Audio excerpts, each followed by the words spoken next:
meus 17 anos, meus 18 anos, eu joguei só campeonato de várzea no Brasil. Nunca tive chance em categorias de base nenhuma, fui rejeitado em muitas categorias de base. E como isso não estava acontecendo, é normal tu receber propostas para entrar no mundo do tráfico.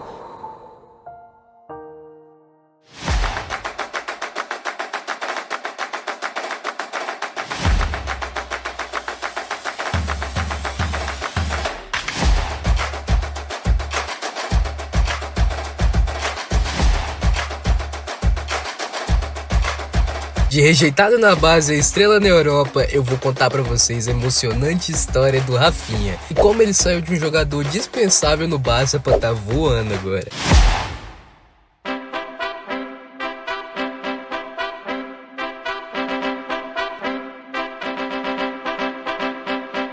Nascido em Porto Alegre, direto da comunidade da Restinga, que também é o berço do Ronaldinho Gaúcho, ele veio de uma família humilde, que, apesar das dificuldades, nunca deixou faltar pão na mesa, que sempre fez o possível para ajudá-lo no sonho da sua vida. Vida essa que era o futebol. Rafinha tentou diversas vezes ingressar nas categorias de base de times como Grêmio, Internacional, mas era sempre a mesma coisa. Após uma semana de testes, ele é muito pequeno, ele é muito magro, não é forte, e o que restou era campeonatos de comunidades, a várzea. O campo era de terra, gol sem redes, calor sem igual, recebia ameaças de morte, ouvia disparo de tiro quando o time dele atacava. Como é que marcava um gol assim? Apesar disso, ele conta que se você joga na várzea, você joga em qualquer outro lugar. A várzea treinou ele para ser um jogador que não sente pressão, nem em final de Champions. Aos 16 anos, depois de jogos na várzea, o empresário se interessou por ele e levou para a categoria de base do Audax, São Paulo. Porém, a passagem foi curta, pelo time ter sido vendido pouco tempo depois de sua entrada. Com isso, teve que retornar para Porto Alegre e buscar uma equipe nova, e sua grande chance veio. O brasileiro recebeu uma proposta do Sub-20 do Imbituba, time da segunda divisão de Santa Catarina. Você acha que ele pensou duas vezes? O Rafinha aceitou a proposta e já de cara o povo da região viu que ele não era só mais um. E logo recebeu a proposta do Avaí. Proposta essa que o Rafinha aceitou na mesma hora, visando sua primeira chance de disputar o Campeonato Brasileiro com o time de Série A.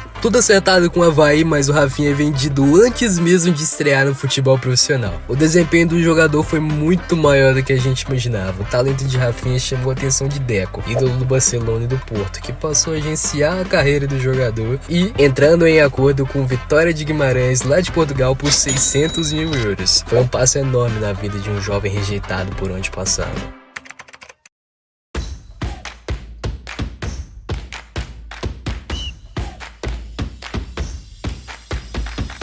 Na temporada 16-17, Rafinha começou atuando no time B do Vitória de Guimarães, subindo na temporada seguinte ao time profissional e atuando por 41 partidas, marcando 4 gols e dando 6 assistências. Chegou à final da Taça de Portugal, mas acabou ficando com vice-campeonato após a derrota pelo Benfica naquele ano. Já na temporada 17-18, Rafinha ainda no Vitória, o brasileiro finalmente explodiu na Europa. Foram 45 partidas e 18 gols, chamando a atenção dos Leões, o Sport. Rafinha deixa o Vitória de Guimarães para assinar com o Sport por 6 milhões e meio de euros. Na temporada 18-19, Rafinha conseguiu conquistar seus primeiros títulos, a Taça da Liga e a Copa de Portugal daquele ano. Ele jogou por 35 partidas e conseguiu marcar 7 gols. O talento do Rafinha abriu os olhos para outros países europeus e após um ano no Sport, um brasileiro foi negociado com o Rennes da França por 21 milhões de euros. Na temporada 19-20, jogando na França, o brasileiro acompanhou um time até a semifinal da Copa da França daquela temporada.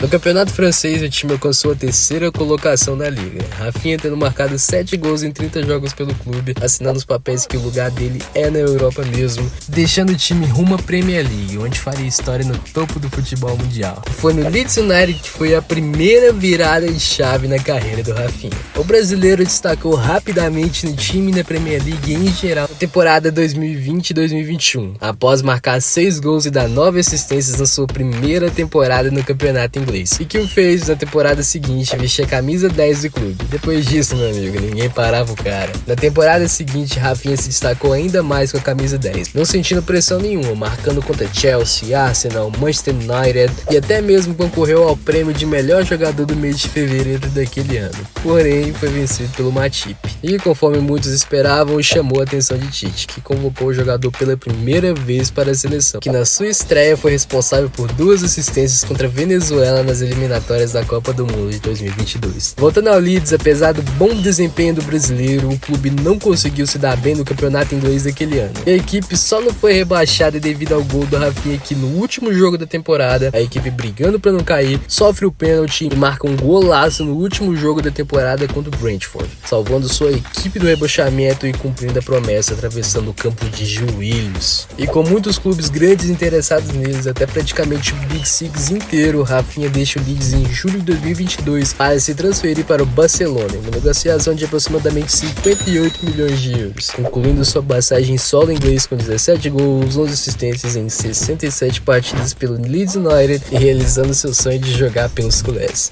Naquele ano, na Copa do Mundo, Rafinha desempenhou muito bem contra a Sérvia no primeiro jogo da seleção e, na Copa em si, mostrou muito de seu jeito brasileiro com seus dribles. Porém, acredito que, como todos os jogadores da seleção naquela época, não conseguiu performar muito bem, caindo para a Croácia nas quartas de final.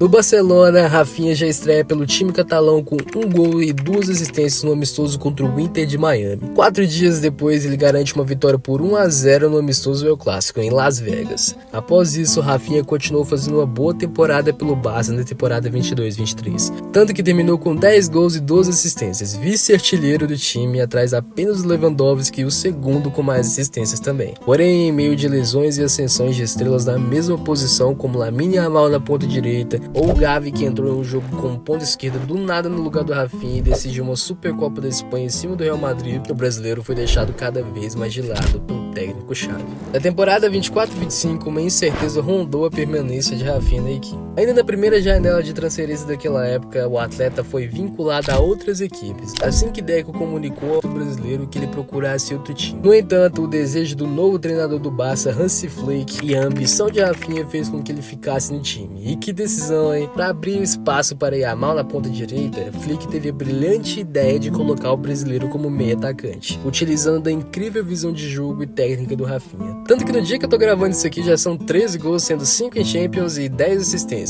O guri da Restinga tá voando. E só tem a melhorar. Ele enfrentou rejeições, lesões, desconfianças, mas usou cada obstáculo com motivação para alcançar o topo. E se você curtiu, me dá um dedinho aí, cara. Se inscreve aí. Tem muito conteúdo bom que você vai curtir. Valeu!